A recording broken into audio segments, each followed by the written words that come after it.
Hello everyone, मैं Abhishek Gupta GS अभियान के ऑनलाइन क्लासेस में आप सभी का हार्दिक स्वागत करता हूं। आज हम फिर से छत्तीसगढ़ विषय पर बात करेंगे, लेकिन आज का सवाल है जिसका जवाब आपको कमेंट बॉक्स में देना है।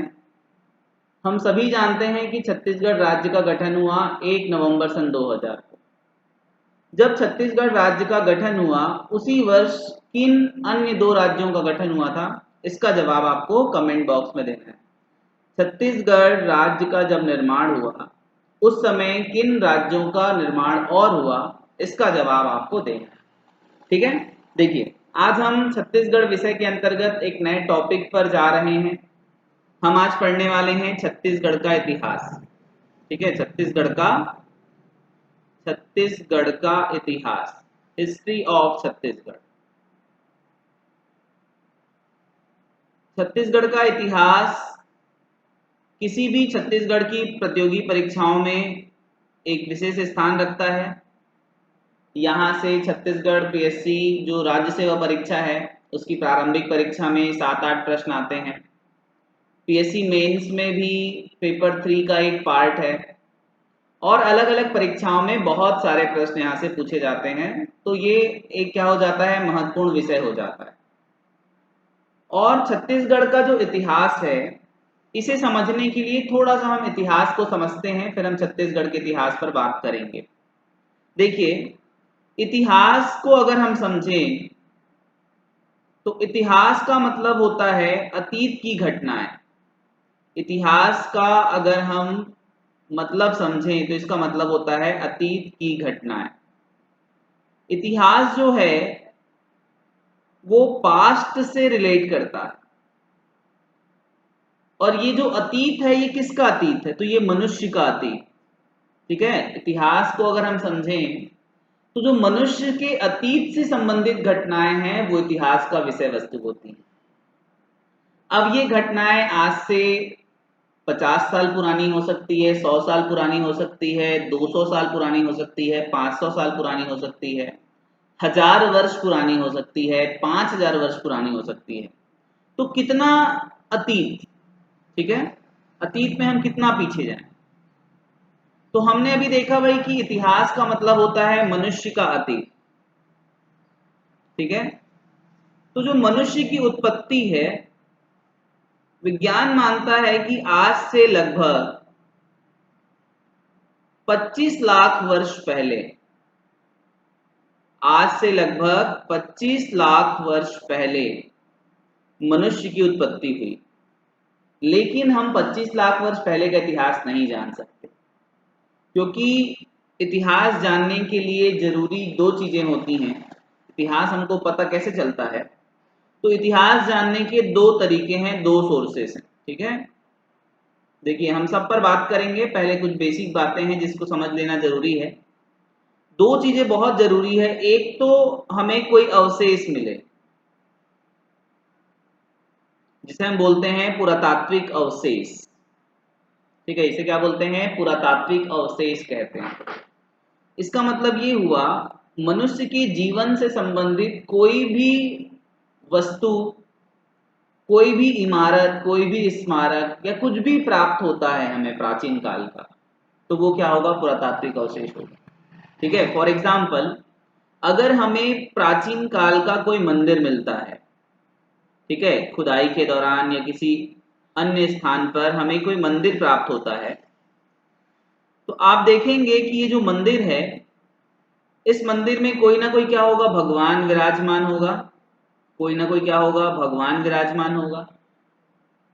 तो इससे हमें क्या समझ में आता है, ठीक है, अगर मान लीजिए इस मंदिर में विष्णु जी की मूर्ति है, तो हम इससे अंदाजा लगा पाएंगे कि भाई जिस समय का ये मंदिर है उस समय का धर्म क्या रहा होगा।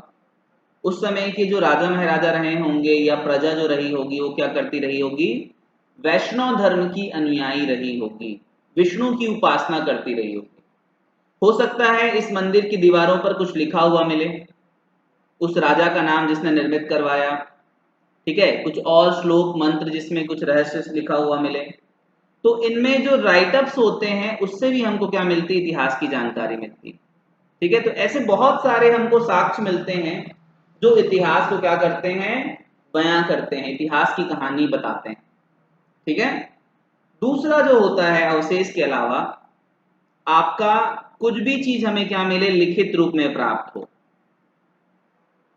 कुछ भी चीज क्या हो, हमें लिखित रूप में प्राप्त हो, लिखा हुआ मिले। तो ये लिखा हुआ कहाँ कहाँ मिल सकता है? ठीक है।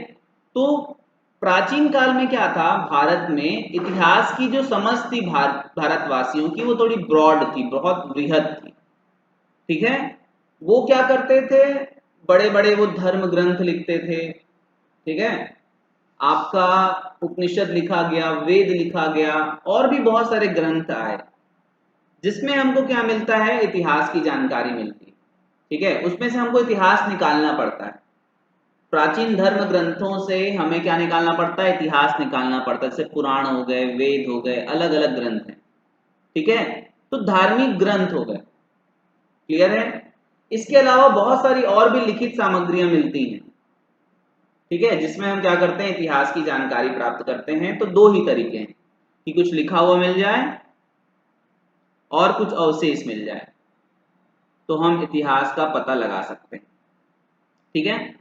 तो यहां पर एक बात आपको और समझनी है कि आप वर्तमान से, जैसे मान लीजिए ये वर्तमान है, आप जितना दूर जाएंगे अतीत में, उतनी जानकारी हमारे पास क्या है, कम है। वर्तमान से आप जितना पीछे जाएंगे, उतनी जानकारी हमारे पास क्या है, कम होती जाती है। क्यों कम होती जाती है? पहला कारण ये है कि जितना आप दूर जाएंगे, मनुष्य को लिखना नहीं आता था। मनुष्य को लेखन कला का ज्ञान नहीं था, या लिपि का ज्ञान नहीं था। उनकी अपनी एक भाषा थी जिससे वो बातचीत करते थे, लेकिन लेखन कला का ज्ञान नहीं था। तो जितना दूर जाएंगे हम, वहां पे लिखित सामग्री क्या होगी, नहीं होगी, या होगी भी तो ना के बराबर। और अवशेष भी जो होंगे बहुत प्राचीन काल के, वो भी क्या हो जाएंगे, नष्ट हो जाते हैं एक समय के बाद। ठीक है।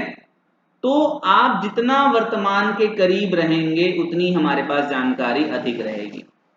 क्योंकि अगर हम निकट अतीत की बात करें, तो हमारे पास लेखन कला का ज्ञान भी था, कागज का विस्तार हो चुका था, प्रिंटिंग प्रेस थी, तो हमने क्या किया, कागज पर लिखा। प्रिंटिंग प्रेस से हमने क्या, किताबें छपवाई, अलग अलग ग्रंथों की, अलग अलग कहानी है, इतिहास की किताबें हैं, बहुत सारी किताबें हैं जिससे हम इतिहास की जानकारी प्राप्त कर सकते हैं। लेकिन एक ऐसा समय भी था जब कागज का आविष्कार नहीं हुआ था।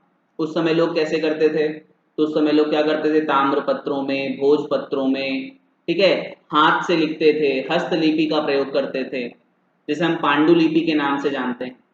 तो लिखना उतना सरल नहीं हुआ करता था उस समय। तो बहुत क्या है, सीमित हमारे पास क्या है, लिखित सामग्री है। फिर और हम पीछे जाएंगे जहां पर लोगों को लिखना ही नहीं आता था, तो वहां पर इतिहास जानना क्या है, और कठिन है। हमें क्या करना पड़ता है, जो भी अवशेष मिलते हैं उसके आधार पर हम क्या करते हैं, एक अनुमान लगाते हैं कि वहां का जीवन कैसा रहा होगा। ठीक है। तो ये बात हमको समझ में आ रही है। आई होप कि आप यहां तक जुड़ चुके हैं। अब देखिए कि इतिहास का विभाजन, अगली बात हम करने वाले हैं, इतिहास का विभाजन।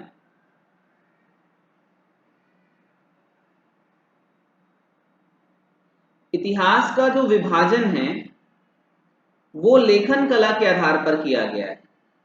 ठीक है। इतिहास को जब हम बांटते हैं, वो लिपि ज्ञान या लेखन कला के आधार पर किया गया है। इसी आधार पर इतिहास को 3 भागों में बांटा जाता है। पहला, प्राग ऐतिहासिक काल। प्राग ऐतिहासिक काल। दूसरा, आद्य ऐतिहासिक काल। आद्य ऐतिहासिक काल। और तीसरा, ऐतिहासिक काल। ठीक है। तीसरा क्या है, ऐतिहासिक काल।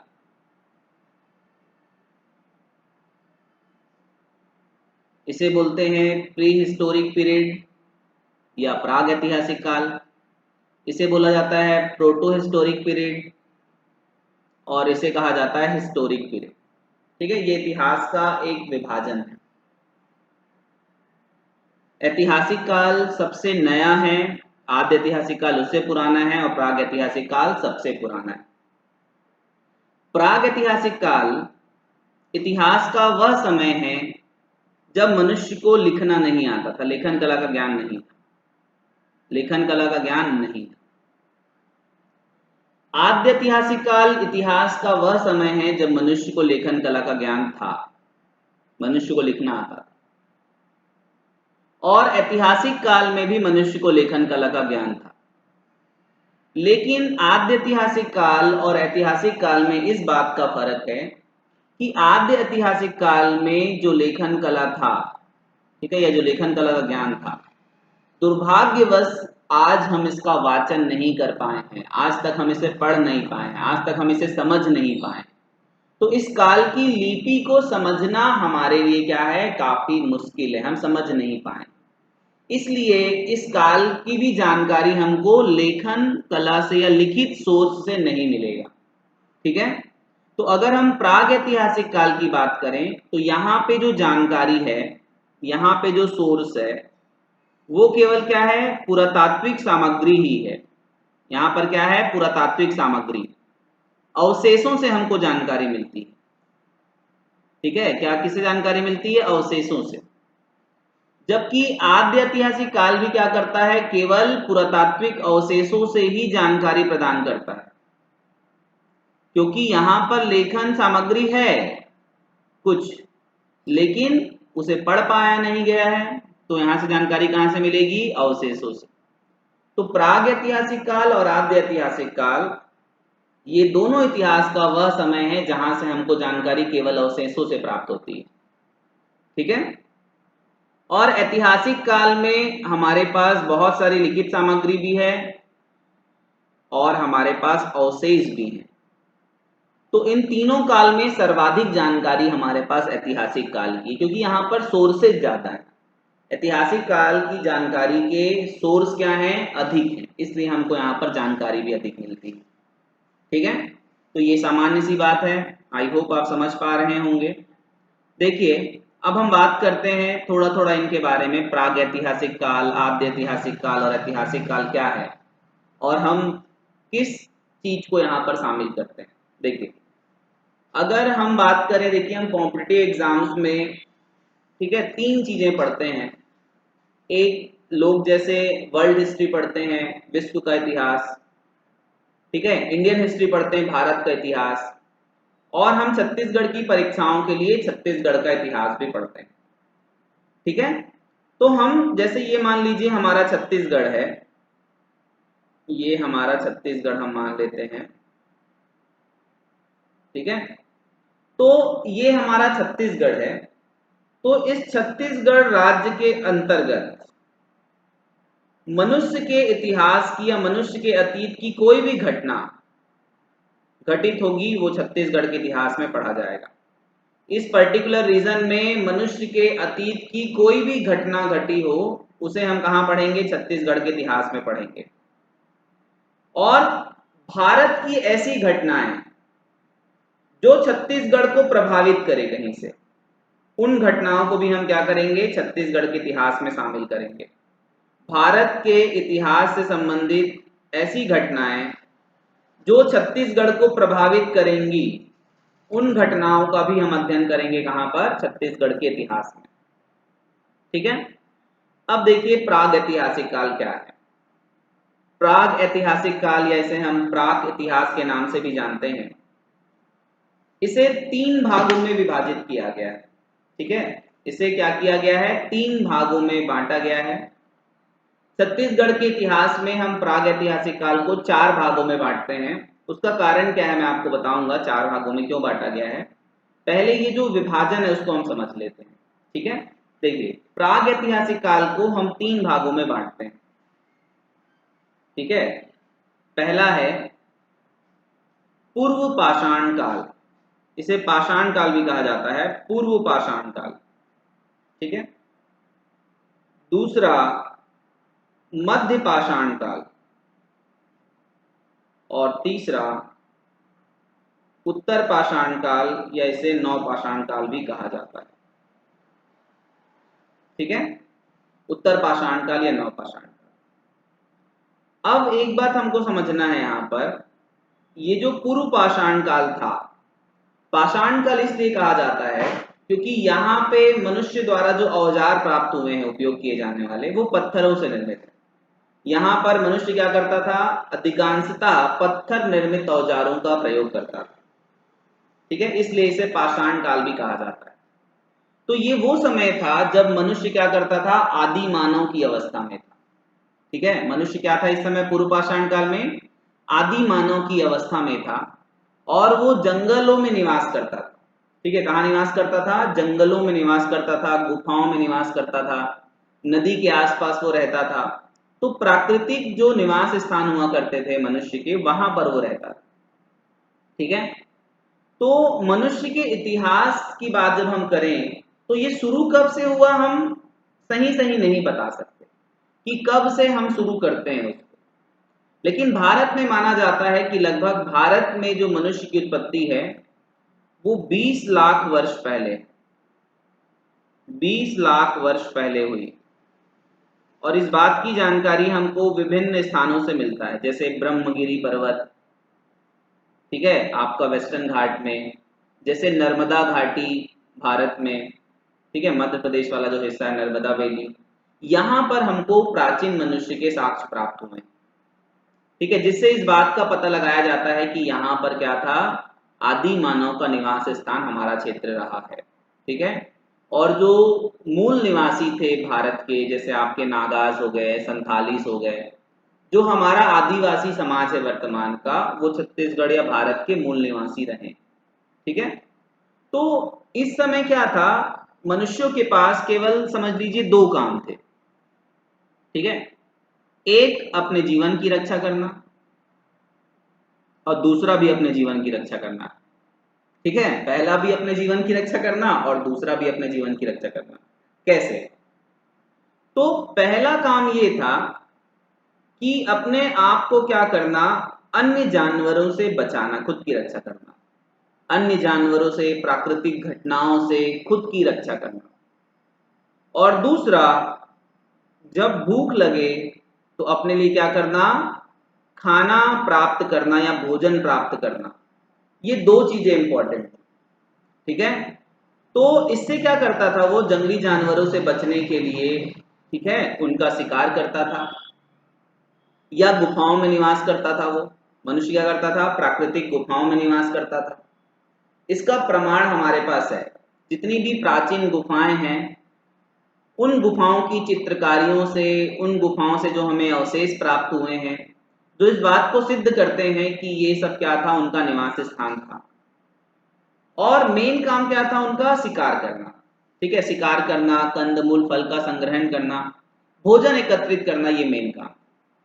और अगर मान लो कोई पर्टिकुलर रीजन में वो आदि मानव रहता था, तो यहाँ पर अगर मान लो क्या हो गया, पूरा कंदमूल फल समाप्त हो गया, ठीक है, जानवर समाप्त हो गए, तो वो क्या करता था, कुछ ही समय बाद एक स्थान से दूसरे स्थान पर वो चला जाता था। ठीक है, एक स्थान से वो दूसरे स्थान पर क्या होता था, चला जाता था। इसीलिए इसे बोला गया है खाना बदोश। तो आदि मानव लोग क्या थे, खाना बदोश थे। ठीक है, तो बहुत सारे कार्य इस समय भी होते थे, जैसे फॉर एग्जाम्पल शिकार करना है, ठीक है, या आपको क्या करना है, मांस निकालना है जानवरों का। तो ये क्या करते थे, प्राकृतिक तौर पर जो भी औजार हथियार प्रकृति ने प्रदान किया था, उन औजारों का ये इस्तेमाल करते थे। ठीक है, प्रकृति में बहुत सारे ऐसे अनगढ़ धारदार पत्थर होते हैं जिनका इस्तेमाल हम कर सकते हैं शिकार करने में। जैसे फॉर एग्जाम्पल अगर हम बचपन की बात करें, अपने बचपन की, तो जैसे मान लीजिए ये रस्सी है, ठीक है, तो इस रस्सी को काटना होता था या तोड़ना होता था, तो हम क्या करते थे, हम कोई सा धारदार पत्थर देखते थे नुकीला, और इसको पीट पीट कर हम क्या करते थे, रस्सी को दो भागों में तोड़ लेते थे। क्योंकि हम नहीं जानते थे कि भी कैंची भी कुछ चीज होती है, ब्लेड भी कुछ होता है, हमें इस बात की जानकारी नहीं थी बचपन में। तो हम क्या करते थे, प्रकृति से कोई चीज प्राप्त हुई, पत्थर, नुकीला पत्थर, उसका इस्तेमाल हम करते थे छोटे छोटे कार्यों में। उसी प्रकार मनुष्य भी क्या करता था, अपने कार्यों के लिए पत्थर के अनगढ़ औजारों का प्रयोग किया गया था। तो इस काल में जो भी औजार मिले हैं वो बहुत ही अनशेपी हैं। ठीक है, उतने धारदार नहीं है, लेकिन फिर भी मनुष्य क्या करता था, उन हथियारों का वो प्रयोग करता था। ठीक है, तो ये वो समय था। इस काल की सबसे महत्वपूर्ण घटना ये हुई कि मनुष्य ने क्या कर लिया, आग की खोज कर ली, आग का खोज हुआ। हालांकि हम यहां पर अभी आग की खोज तो हो गई पूर्व पाषाण का समाप्त होते होते तक, लेकिन हमने इसका प्रयोग नहीं सीखा था। हम अलग अलग चीजों में इसका प्रयोग नहीं कर पाए थे। इसका प्रयोग हमने किया उत्तर पाषाण काल या नव पाषाण काल में। आग का प्रयोग हमने कब किया, उत्तर पाषाण काल या नव पाषाण काल में हमने आग का इस्तेमाल करना सीखा। ठीक है, तो ये पूर्व पाषाण कालीन जीवन था। फिर हम आ जाते हैं मध्य पाषाण काल में। तो अगर हम मध्य पाषाण काल की बात करें तो यहां पर जो मनुष्य था वो पूर्व पाषाण कालीन मनुष्य से क्या होने लगा था, थोड़ा एडवांस होने लगा था। ठीक है, जीवन जीते जीते जीवन के रहस्य को समझना, चीजों को आसान करने के लिए इसने नई नई तकनीकों का इस्तेमाल किया। वो तकनीक क्या थी, जैसे यहां पर क्या था, पत्थर के अनगढ़ औजारों का इस्तेमाल किया जाता था पूर्व पाषाण काल में। इन्होंने क्या किया, उन औजारों को देखा भाई कि जैसे जो बड़े बड़े पत्थर हैं उनके ऊपर के चिपड़े निकल जाते हैं, उनको धारदार बनाया जा सकता है। ठीक है, उनको क्या किया जा सकता है, तेज किया जा सकता है। तो इस काल में क्या है, जो आपका मध्य पाषाण काल है जिसे मेसोलिथिक पीरियड बोलते हैं, ठीक है, इसे बोलते हैं पैलियोलिथिक पीरियड, इसे मेसोलिथिक और इसे नियोलिथिक बोलते हैं। ठीक है, तो आपका जो मेसोलिथिक पीरियड है, इस युग में या इस समय, ठीक है, जो भी उपकरण मनुष्य प्रयोग करता था वो बहुत छोटे हुआ करते थे, जिन्हें हम माइक्रोलीथ के नाम से जानते हैं। ये जो औजार थे क्या होते थे, बहुत छोटे हुआ करते थे, जिन्हें हम माइक्रोलीथ के नाम से जानते हैं। ये बहुत तेज हुआ करते थे, धार हुआ करता था इसमें। इस समय कई स्थानों पर हमने देखा कि जानवरों की हड्डियों का भी इस्तेमाल किया जा रहा है औजारों के तौर पर। तो ये समय ऐसा था कि इस युग से थोड़ा बेहतर, जब मनुष्य ने यहाँ पर एक और परिवर्तन देखा कि यहाँ पर माना जाता है कि मनुष्य ने पशुपालन की शुरुआत की। मध्य पाषाण काल में क्या हुआ, पशुपालन की शुरुआत हुई। मनुष्य ने पशुओं को पालना सीखा। मनुष्य ने पहले तो पहचाना होगा कि कौन सा पशु है जो हमारे लिए क्या है, घातक सिद्ध हो सकता है, हमारे लिए काम का है। ठीक है, तो धीरे धीरे पशुओं को पहचाना होगा और उनको पाला होगा। तो पशुओं को पालने का जो साक्ष्य है वो मध्य पाषाण काल में मिलना शुरू हो जाता है। ठीक है, तो जब पशुपालन मनुष्य ने शुरू किया तो उनकी लाइफ में परिवर्तन होना शुरू होगा। एक परिवर्तन ऐसा होगा कि भाई पशुओं से उनको दूध की प्राप्ति होगी।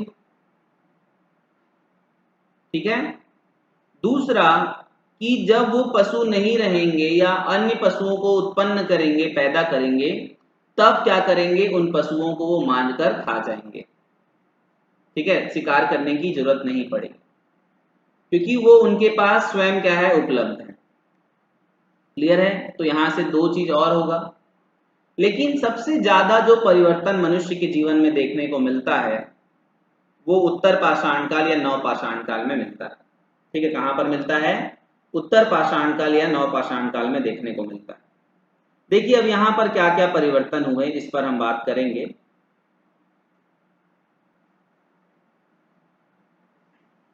नव पाषाण काल की सबसे क्रांतिकारी जो परिवर्तन थी वो था कृषि की शुरुआत। ये मनुष्य के जीवन में बहुत बड़ा परिवर्तन लाने वाला है। नव पाषाण काल में क्या हो गया, कृषि की शुरुआत हो गई। ठीक है, पहिए की खोज हो गई। ठीक है, डिस्कवरी ऑफ व्हील्स। मिट्टी का बर्तन लोगों ने बनाना शुरू किया, मृदभांड का निर्माण। और ये जो मृदभांड हुआ करते थे ये पक्के मिट्टी के बने हुए थे, मतलब आग का इस्तेमाल करना मनुष्य ने सीखा। ठीक है, और भी कुछ परिवर्तन होंगे। ये जो बहुत बड़ा परिवर्तन है ये यहां से हमको देखने को मिलता है।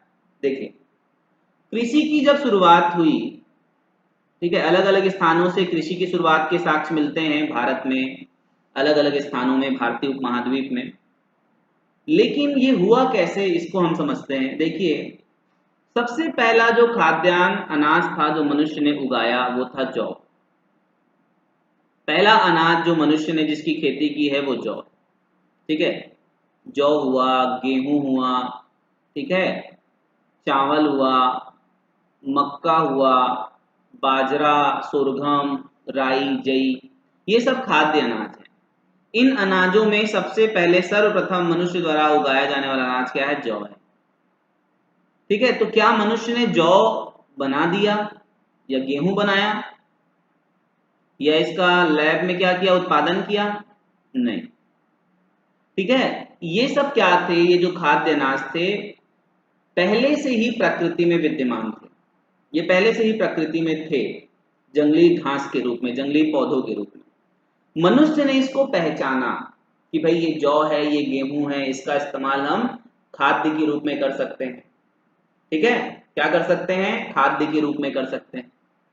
तो इसकी खेती मनुष्य ने शुरू की। क्या की? इन खाद्य अनाजों की खेती वो शुरू करेगा।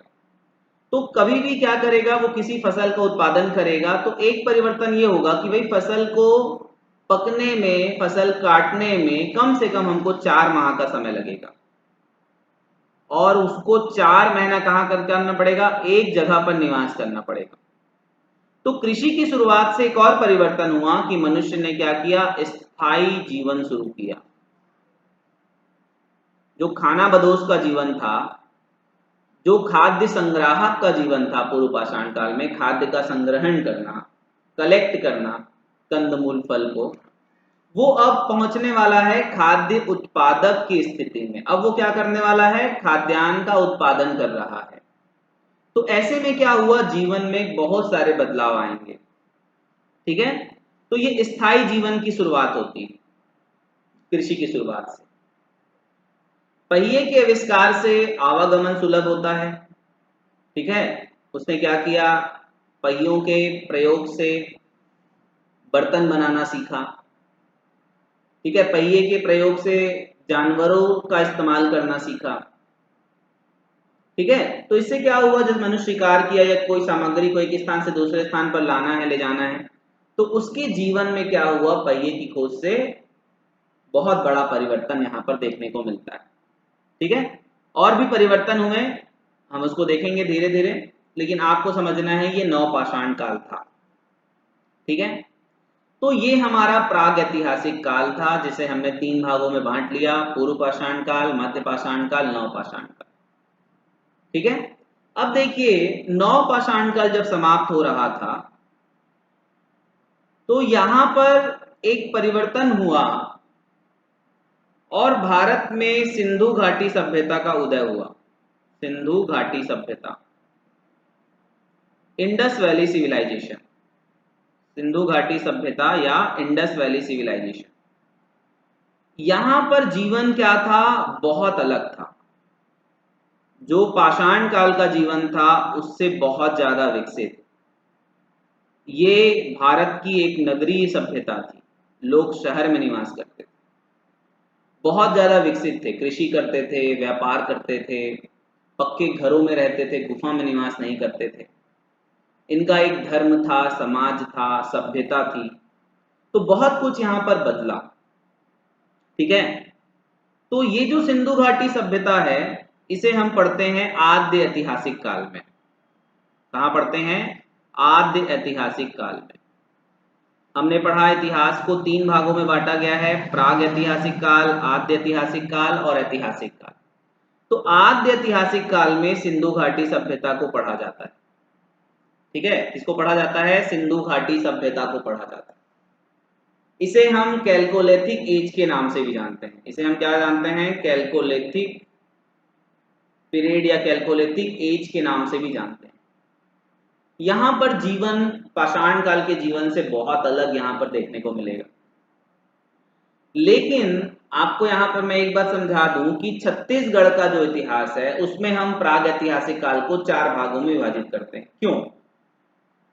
क्योंकि भारत में क्या हुआ? सभ्यता का विकास हो गया। ये नवपाषाण काल से हम कहां पर आ गए? हम आ गए सिंधु घाटी सभ्यता में। लेकिन सिंधु घाटी सभ्यता जो थी, इसका छत्तीसगढ़ के जीवन में कोई इम्पैक्ट नहीं पड़ता है, क्योंकि इसका जो विस्तार था वो केवल इन क्षेत्रों में था। भारत के उत्तर पश्चिम क्षेत्र में ही सिंधु घाटी सभ्यता का विस्तार था। इस क्षेत्र में ये सभ्यता पनपी, सिंधु और उसकी सहायक नदियों के आसपास। ठीक है, तो यहां पर क्या हुआ, पाषाण काल समाप्त हुआ, लेकिन ये जो हमारा छत्तीसगढ़ है यहाँ पर अभी भी पाषाण काल जारी है। यहाँ पर अभी सभ्यता का विकास नहीं हुआ है। लोग अभी क्या कर रहे हैं, पाषाण कालीन जीवन व्यतीत कर रहे हैं।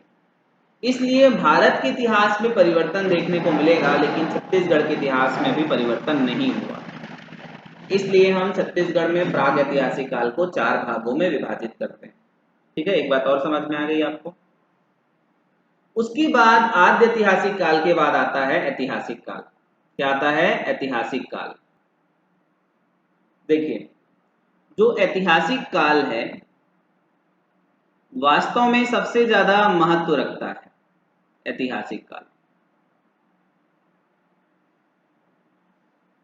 सर्वाधिक जानकारी है इस काल की,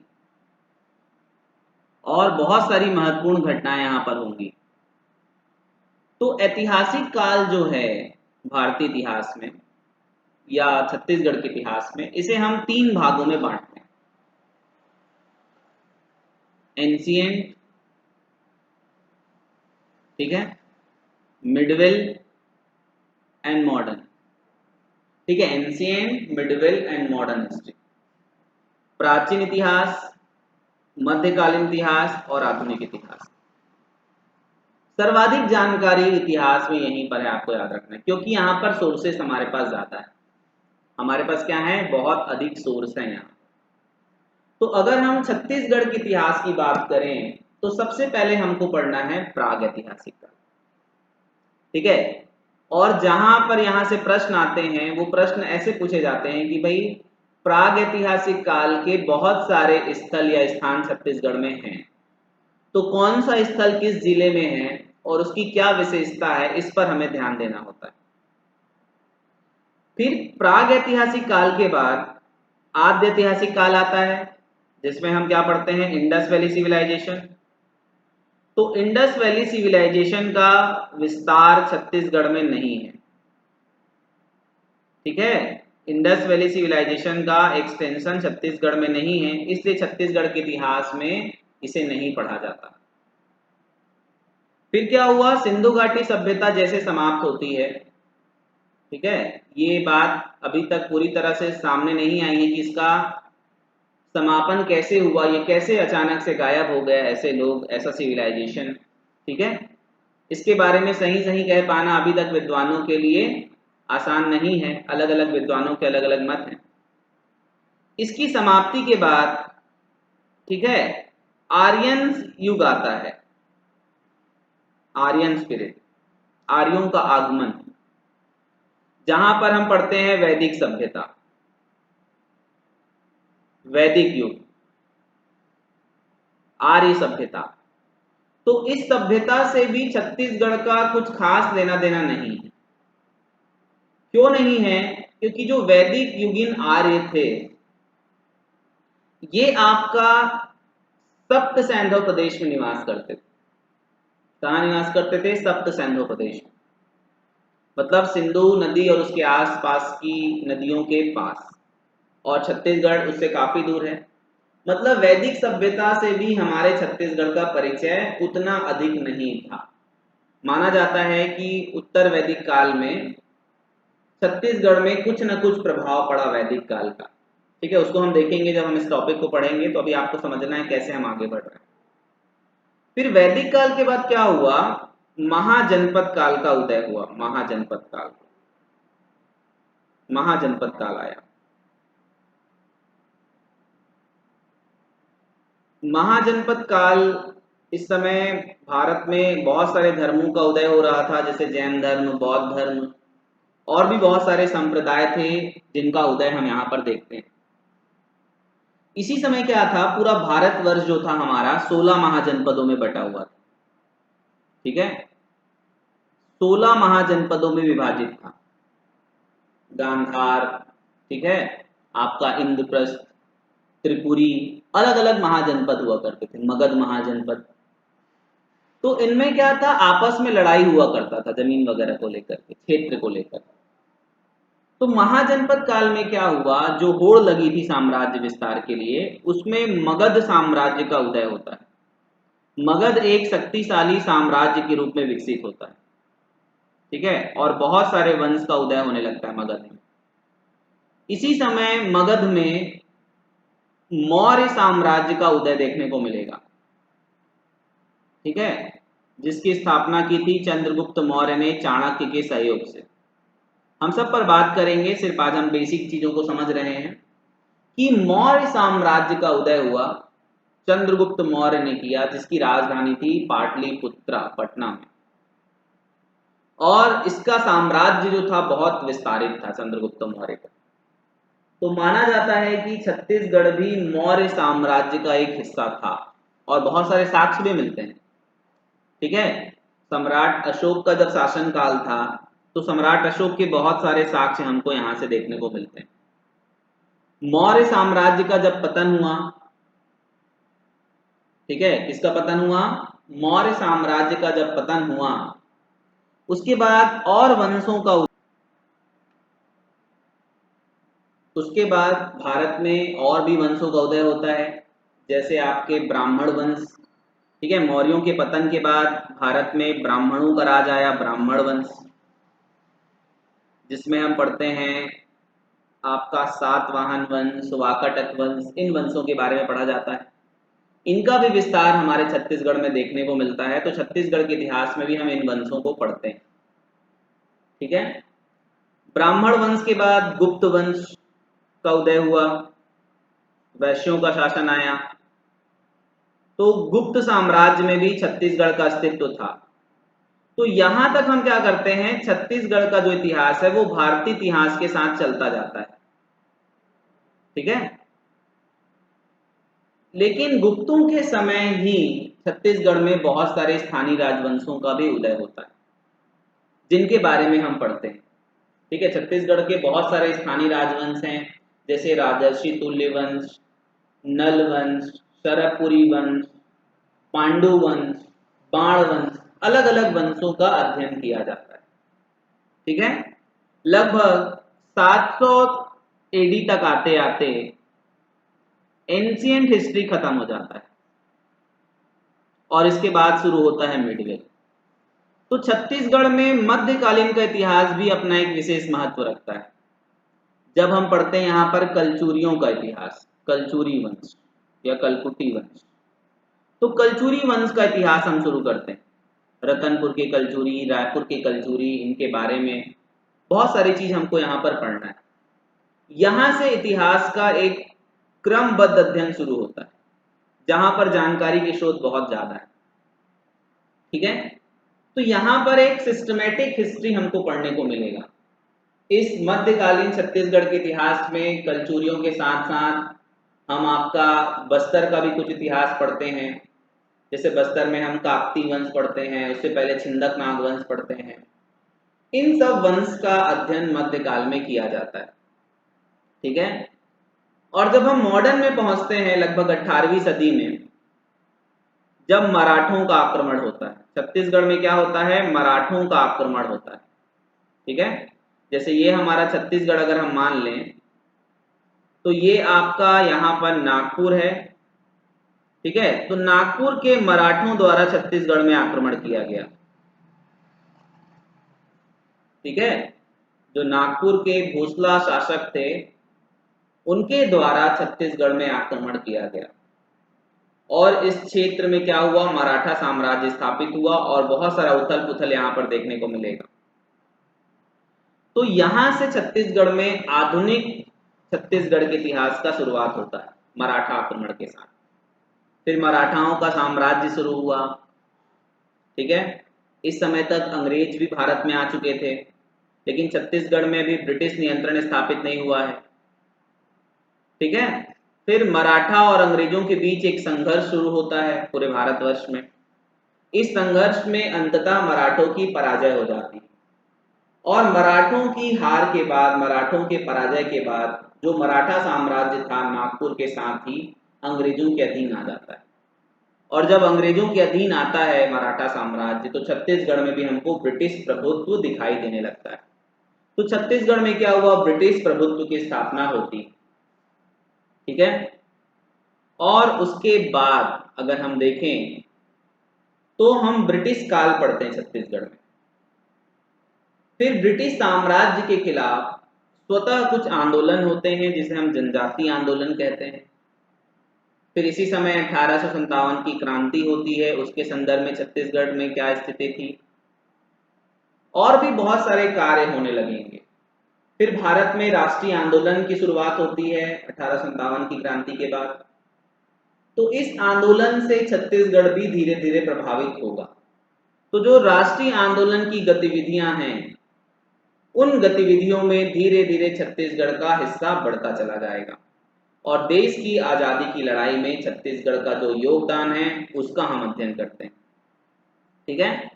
जैसे आप देखेंगे जैसे सविनय अवज्ञा आंदोलन है या भारत छोड़ो आंदोलन है, ठीक है, या फिर आपका असहयोग आंदोलन है, जितने भी बड़े बड़े राष्ट्रीय आंदोलन हैं उनमें छत्तीसगढ़ की भी महती भूमिका रही है जिसका अध्ययन हमें करना है।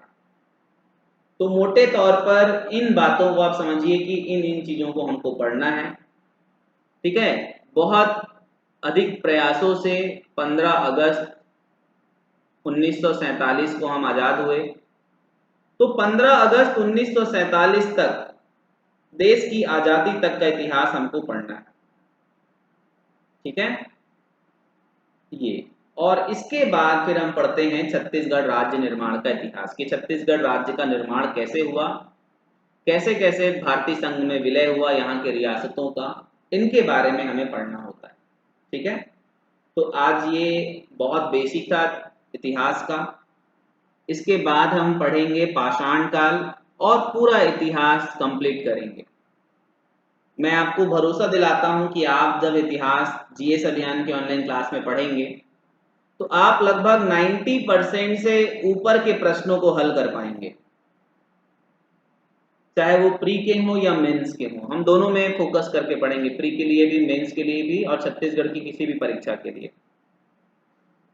इतिहास कुछ लोग हमेशा मुझसे कहते हैं कि बहुत बोरिंग सब्जेक्ट है, लेकिन मेरा मानना है इतिहास से ज़्यादा इंटरेस्टिंग सब्जेक्ट कोई और सब्जेक्ट नहीं है। बहुत इंटरेस्टिंग सब्जेक्ट है इतिहास, बशर्ते आपको इतिहास का थीम समझना होगा, आपको इंटरेस्ट लेना होगा, ठीक है, और मेरे साथ जुड़कर पढ़ना होगा क्रमशः। तो इन बातों का आप ध्यान रखेंगे, ठीक है। देखिए, इतिहास पढ़ने के लिए सबसे ज्यादा चीज जो जरूरी है वो इंटरेस्ट पैदा करना। और आज से 100 साल पहले क्या हुआ, 200 साल पहले क्या हुआ, 500 साल पहले क्या हुआ, इस चीज को जानने में बहुत ज्यादा मजा आता है। एक अलग से जिज्ञासा होती है कि छत्तीसगढ़ का इतिहास क्या था, कैसे यहाँ पर समाज था, कैसा समाज था, क्या संस्कृति थी, कैसे लोग थे, कौन राजा महाराजा थे, कौन सा युद्ध हुआ और क्या क्या चीज हुआ, इसको जानना बहुत इंटरेस्टिंग है। इसलिए आप इससे जुड़े रहिए और लगातार पढ़ते रहिए। आज के लिए इतना ही, धन्यवाद। अगर आपको ये वीडियो पसंद आता है तो आप इसे लाइक करें, सब्सक्राइब करें और अपने दोस्तों के बीच शेयर करें। Thank you so much.